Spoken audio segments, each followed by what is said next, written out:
जय श्री कृष्ण। अहमदनगर जिला माहेश्वरी महिला संगठन अंतर्गत स्वास्थ्य समिति संजीवन सिद्धा में आज हम चर्चा कर रहे हैं न्यूट्रिशन, पोषण, पोषक तत्व के बारे में। आज हमारे साथ है उभरती हुई न्यूट्रिशनिस्ट कुमारी साक्षी संदीप जी कविता मुंदड़ा श्रीरामपुर से। साक्षी ने न्यूट्रिशन की डिग्री पूना के एसएनडीटी कॉलेज से हासिल की है और अब वह मास्टर्स करने जा रही है। आज के हमारे इस कार्यक्रम में हमारा मार्गदर्शन करने आई कुमारी साक्षी दीदी मुंदड़ा का मैं हार्दिक स्वागत करती हूँ। सबसे पहले साक्षी, मैं आपसे ये सवाल करना चाहती हूँ कि न्यूट्रिशन क्या है? नमस्ते, मैं न्यूट्रिशनिस्ट साक्षी मुंदड़ा। तो आज मैं आपको न्यूट्रिशन के बारे में बोलने वाली हूँ। तो न्यूट्रिशन को जानने से पहले आपको जानना पड़ेगा कि फूड यानी खाना क्या होता है। खाना किसी के लिए पेट भरने का साधन होता है, किसी के लिए कल्चर फॉलो करना, तो किसी के लिए जिंदगी होता है। तो खाना मतलब फूड एक तो सॉलिड रहता है या तो लिक्विड स्टेट में रहता है, जिसे खाने से आपको एनर्जी मिलती है और नरिशमेंट मिलता है। तो न्यूट्रिशन क्या है? न्यूट्रिशन वो साइंस है जो हमें बताता है जो आप खाना खाते हो वो आपको क्या दे रहा है, क्या आपके बॉडी पे इम्पैक्ट कर रहा है, आपको उससे कैसे एनर्जी मिल रही है, क्या पोषक तत्व मिल रहे हैं, ये सब न्यूट्रिशन बताता है। अच्छा, तो खाने से हमको क्या लाभ होता है यह न्यूट्रिशन बताता है। तो साक्षी, अब हमको ये बताइए कि कैसे हम न्यूट्रिशन को हमारे जीवन में उसको कैसे हम समावेश कर सकते हैं। जी, तो मैं आपको एक छोटा सा डेली शेड्यूल बोलती हूँ कि वो आप सब फॉलो कर सकते हो। तो पहले तो आप आपके दिन की शुरुआत आप भिगोए हुए सूखे मेवे से कीजिए। उसमें क्या क्या आ सकता है? काजू, बादाम, अखरोट, किशमिश, अंजीर और थोड़े बहुत शेंगदाने भी आप ऐड कर सकते हो। तो उसको भिगो के क्यों खाना चाहिए? तो उसको भिगो के इसलिए खाए क्योंकि उसका वो पोषक तत्व बढ़ाता है। और दूसरी बात ऐसी कि हम जब उसको मार्केट से लाते हैं तो वो उस पर थोड़ी गंदगी लगी रहती है, तो उसको वो साफ करने में भी मदद करता है। इसलिए सूखा मेवा भिगो के खाएं। अच्छा, तो सूखे मेवे से हमको प्रोटीन्स, मिनरल्स, ये पोषक तत्व तो मिलते ही है, साथ में ये भी पचने में भी आसानी होती है भिगाने से।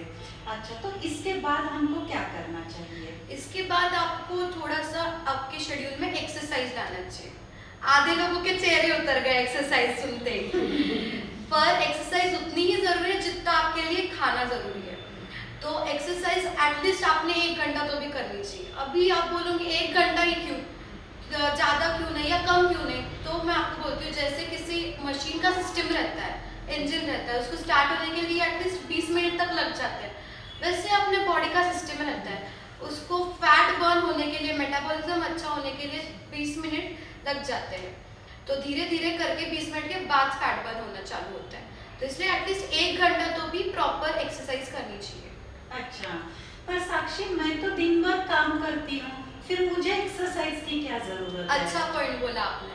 तो चलो आपको मैं डिफरेंस बोलती हूँ, फिजिकली एक्टिव रहना और फिजिकल एक्सरसाइज में क्या डिफरेंस है। तो फिजिकली एक्टिव रहना मतलब आप दिन में कुछ ना कुछ काम करते रहते हो, कुछ हैवी काम रहता है, कुछ लाइट काम रहता है, पर उसके लिए आप स्पेसिफिक समय निकाल के नहीं करते हो।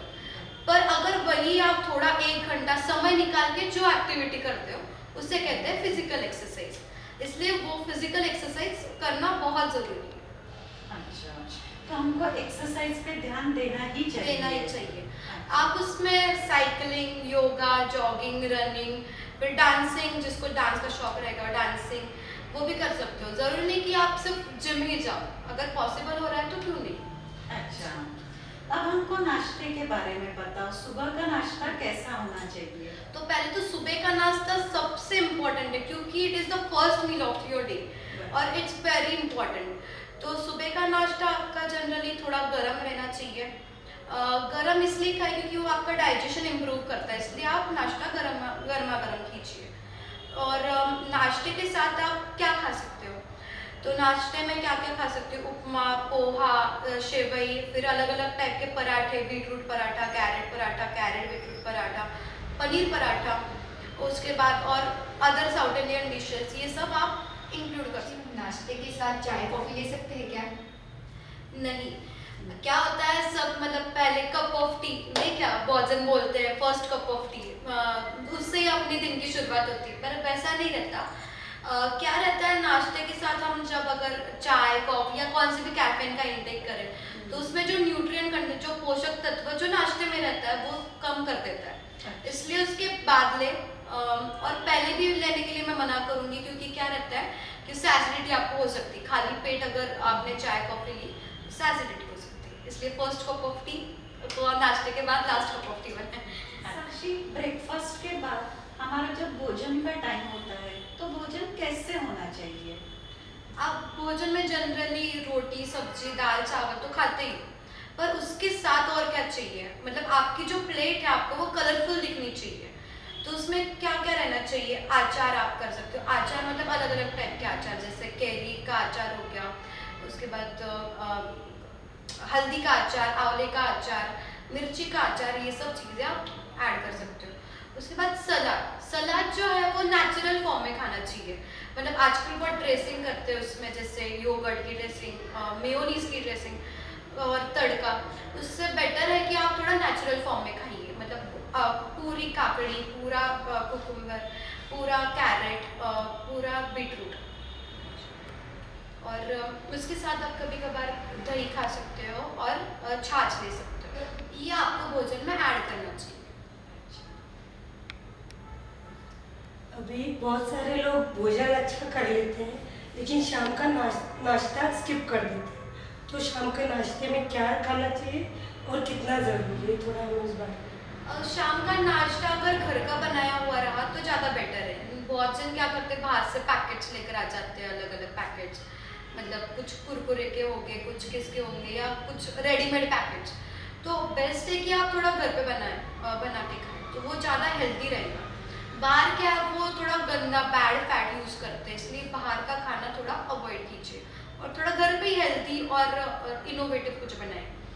आप उसमें मैं आपको ऑप्शन देती हूँ क्या क्या इंक्लूड कर सकते हो। आप स्नैक्स में आप जो मॉर्निंग में थोड़ा बोला हुआ है वो भी ऐड कर सकते हो। उसके साथ सूप्स, अलग अलग टाइप के सूप्स रहते हैं, coriander soup, carrot beetroot soup, फिर कॉर्न सूप और स्पिनच सूप, बहुत सारे सूप्स रहते हैं। सूप्स की वैरायटी आप ट्राई कर सकते हो। उसके बाद चूड़ा वगैरह घर का बना हुआ जो रहता है, उसके साथ और क्या खा सकते हो, आप अलग अलग टाइप के लड्डू खा सकते हो, मुरमुरे का लड्डू, राजगिरा का लड्डू, और ऐसे बहुत सारे ड्राई फ्रूट लड्डू ये भी खा सकते हो। साथ में चिक्की खा सकते हो। और अदर ऑप्शन क्या रह सकते हैं, सैंडविचेस बना के खा सकते हो, वेजिटेबल सैंडविच, पनीर सैंडविच, अलग अलग टाइप के ऑप्शन रहते हैं, वो बना के खा सकते हो।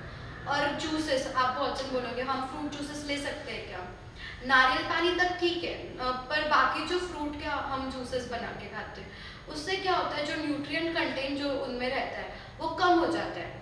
तो इसलिए नेचुरल फॉर्म में जितना आप खा सकते हो उतने नेचुरल फॉर्म में ही खाओ। साक्षी, बहुत बार क्या होता है, हम बाहर देखते हैं कि नाचनी के चिप्स है तो हम सोचते हैं कि ये हेल्दी है तो ये खा लेते हैं। तो क्या ये सही है इस तरह से पैकेट लाकर खाना? तो क्या आपने कभी लेबल रीड करना ट्राई किया है, न्यूट्रिएंट कंटेंट कितना है रीड करना ट्राई किया है? नहीं। तो मैं आपको बोलती हूँ, आपने अगर नाचनी का वो चिप्स का पैकेट लाया तो उसके पीछे इंग्रेडिएंट्स लिखे रहते हैं क्या क्या क्या क्या एडेड है। तो एक्चुअल में नाचनी का कितना इस्तेमाल किया है उसमें, और गेहूं का कितना इस्तेमाल या किसी और पदार्थ का कितना इस्तेमाल किया है वो आपको समझता है। कभी कभी क्या रहता है, प्रोडक्ट का नाम कुछ रहता है पर नाम के अकॉर्डिंग उसमें इंग्रेडिएंट कुछ दूसरे ही रहते हैं, इसलिए वो पैकेट लेबल रीड करना सब कुछ बहुत ज़रूरी है। तो आगे से आप थोड़ा लेबल रीड करके सब वो लेकर आए घर पे और खाएं। साक्षी ने यहाँ बहुत अच्छी बात कही है कि पैकेट के पीछे जो लिखा हुआ रहता है उसे अवश्य पढ़ना चाहिए, जिससे हम क्या खा रहे हैं इसका हमें ज्ञान होता है। साक्षी जी, रात का खाना कैसे खाना चाहिए, कब खाना चाहिए? रात का खाना आप सोने से 2-3 घंटे पहले खाएं और वो पचन के लिए इजी हो वैसा वाला खाएं। मतलब जैसे हो गया अलग अलग प्रकार की खिचड़ियाँ हो गई, फिर मोदक की दाल बाफिया, फिर उसके बाद दूध पूड़ी, दाल रोटी, और आप नॉर्मल सब्जी रोटी भी खा सकते हो पर थोड़ा लहसुन कांदे का प्रमाण थोड़ा उसमें कम रहना चाहिए।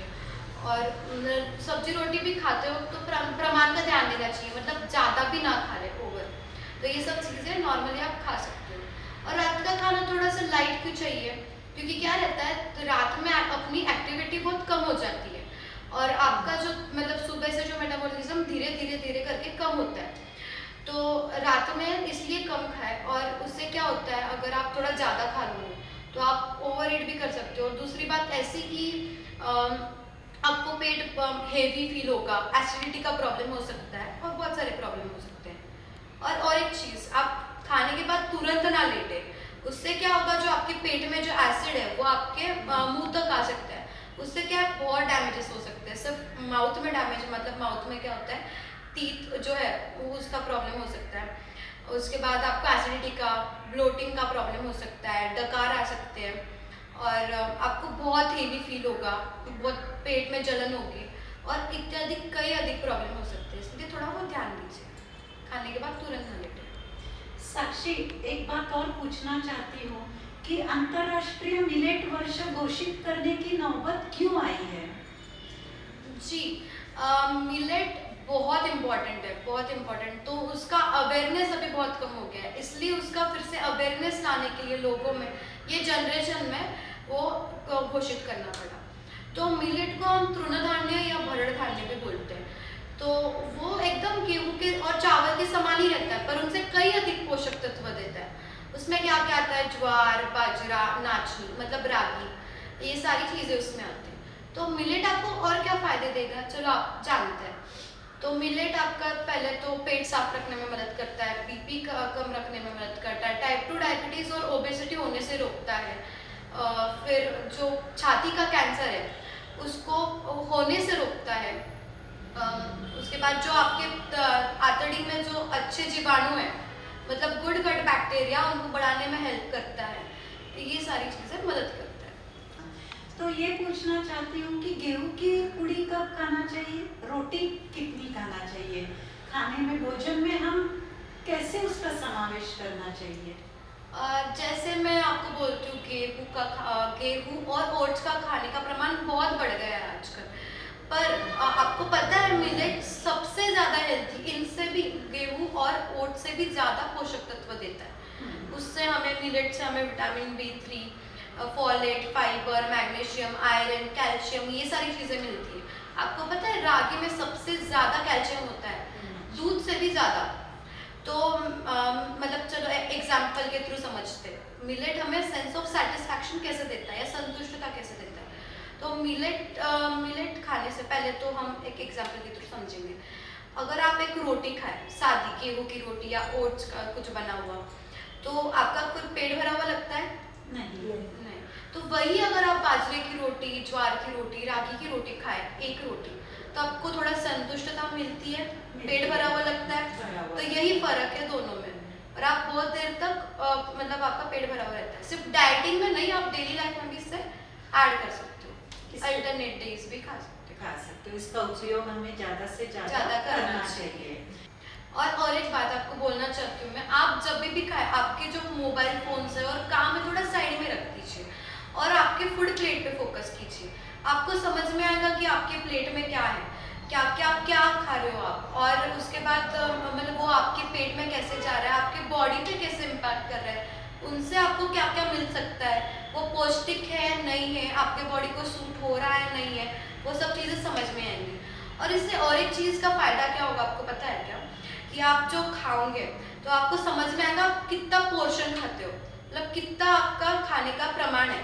तो उससे क्या होगा, आप ओवर ईट नहीं करोगे और ओबेसिटी होने के चांसेस भी कम होंगे। इसलिए फूड प्लेट पे फोकस करके खाएं और उसको फील करके खाएं खाने को। अच्छा जी, रितु जी कुछ सवाल आप पूछना चाहती हैं? हाँ, मुझे ये पूछना था, मोस्टली सब ड्राई फ्रूट का जो आप बोले सुबह ले लेते हैं, उसके बाद एक्सरसाइज करते हैं, एक्सरसाइज के बाद मोस्टली सारे लेडीज अपना ब्रेकफास्ट स्किप कर देती हैं, तो वो करना चाहिए या ब्रेकफास्ट लेना, और एक्सरसाइज के कितनी देर बाद लेना चाहिए?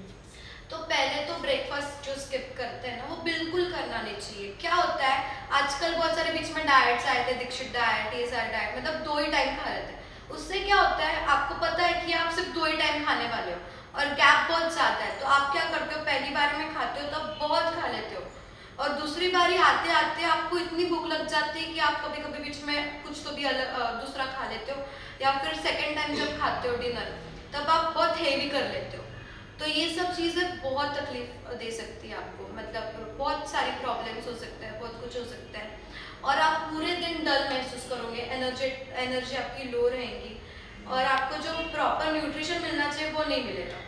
और इस गैप के कारण मतलब ऐसे नहीं होता कि वो गैप से आपका फैट बर्न होना चालू हो जाएगा, नहीं, वैसे बिल्कुल नहीं होता। आप एक्स्ट्रा खाते हो ना, उससे आपका फैट स्टोर होने लग जाता है, इसलिए आपको ब्रेकफास्ट करना बहुत ज़रूरी है, इससे आप प्रॉपर खाओगे। तो आप जैसे मुझे आपको कहना है, जैसे आप आपके फ्रेंड्स, फैमिली, बच्चों को सबको टाइम देते हो, वैसे ही थोड़ा टाइम खुद के लिए निकालो और ये शेड्यूल आपके रेगुलर रूटीन में चालू कीजिए, तो आपको बहुत फायदा होगा।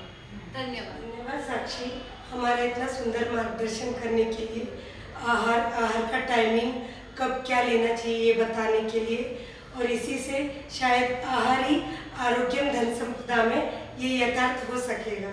थैंक यू वंस अगेन साक्षी। धन्यवाद। धन्यवाद।